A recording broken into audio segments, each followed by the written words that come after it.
بسم اللہ الرحمن الرحیم۔ اس بات کا ذکر بھی دلچسپی سے خالی نہ ہوگا کہ جس بنا پر ابرہہ نے خانہ کعبہ کو منہدم، مسمار یا دھوست کرنے کی ٹھانی تھی، اس کی وجہ دراصل اقتصادی یا معاشی، آرتھک، اکنامیکلی تھی۔ ابرہہ حبشہ کی فوج کا سپہ سالار تھا اور حبشہ کے گورنر کے احکام کی پیروی کرنا اس کے فرائض میں شامل تھا، لیکن اس نے غداری اور بغاوت کے ذریعے علاقائی حکومت کا تختہ الٹ دیا اور اس وقت کے گورنر کو موت کے گھاٹ اتارنے کے بعد خود اس کی جگہ سنبھال لی۔ بعد میں حبشہ کے بادشاہ نجاشی نے نہ چاہتے ہوئے بھی اس کی حیثیت کو قانونی طور پر تسلیم کر لیا۔ ابرہہ ایک موقع پرست اور شان و شوکت اور جاہ و جلال کا بھوکا انسان تھا۔ اس نے عربستان کے جنوب میں جو قطبے چھوڑے ہیں ان میں ان سے سب باتیں یہ ظاہر ہو جاتی ہیں جو اس کی جہت طلبی کا ثبوت ہے۔ ان تمام قطبوں میں اس نے اپنے آپ کو مختلف القاب سے نوازا ہے۔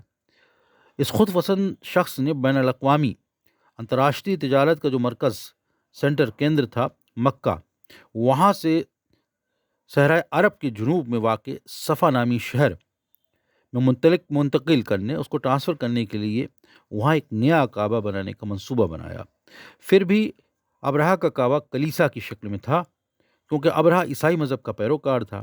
مذکورہ کعبہ بہرحال تعمیر کے مرحلوں کو پہنچا اور اس کی تعمیر میں حصہ لینے والے چند افراد کے نام بھی تاریخ میں درج ہیں۔ جب ابرہہ کا نیا کلیسا بن کر تیار ہو گیا تو ابرہہ کو یہ جان کر بہت حیرت ہوئی اور مایوسی بھی ہوئی کہ اس کی تمام تر کوششوں کے باوجود مکہ میں موجود خانہ کعبہ کی اہمیت اور افادیت اور تقدس اور احترام میں کوئی کمی واقع نہیں ہوئی، اور نہ ہی بین الاقوامی تجارت کا مرکز مکہ سے صفا میں منتقل ہوا۔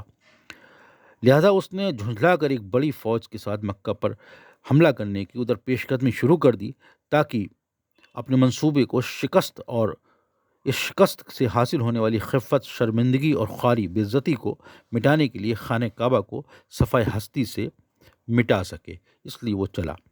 چونکہ ابرہہ ہاتھیوں کی فوج لے کر صفا مکہ کی طرف روانہ ہوا تھا، لہذا عرب میں اس کی لشکر کشی کے راستوں کو صراط فیل کے نام سے یاد کیا جاتا ہے، اور وہ چشمے جو اس کی راہ میں آئے تھے انہیں عین الفیل کا نام سے پکارا گیا، اور جس مقام پر وہ مکہ میں داخل ہوا اسے باول فیل کہا گیا۔ اور یہاں تک کہ سن 570 عیسوی میں جب ابرہہ مکہ میں داخل ہوا تو وہ سال عرب کے لوگوں نے عام الفیل کے نام سے مشہور ہوا، اور یہی سال حضرت محمد صلی اللہ علیہ وسلم کی ولادت کا بھی ہے۔